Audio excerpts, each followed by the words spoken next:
Okay, another classical example of if হচ্ছে যদি আমাদের কোনো জিরো ভ্যালু থাকে। ফর ইনস্ট্যান্স, আমি যদি ক্যালকুলেট করতে চাই margin divided by quantity and double click, অনেক ক্ষেত্রে we have a division error. Division error মানে কি? মানে হচ্ছে zero divide by zero. So anything divide by zero gives you an infinity and that's an division error এক্সেলের ভাষায়। So how do you fix it? আমরা usually বলতাম equals to if the quantity is equals to zero then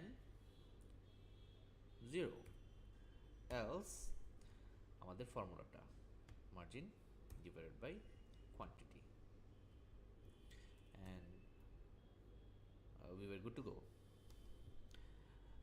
But in recently Microsoft নতুন একটা function introduce করেছে, সেটার নাম হচ্ছে if error. So if error হচ্ছে যখনই আমাদের কোনো এরর হবে আমাদের কোনো ফর্মুলার কারণে, তাহলে আমি কী ট্রিটমেন্টটা দিতে চাই।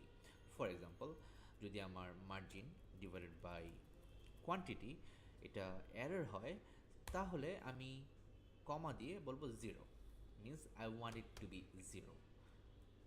যদি আমি এটাকে জিরো না চাই তাহলে বলে দিত ভাই fix your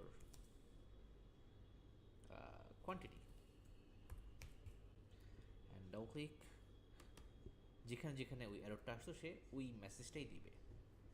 pretty interesting, right? Okay, see you on the next video.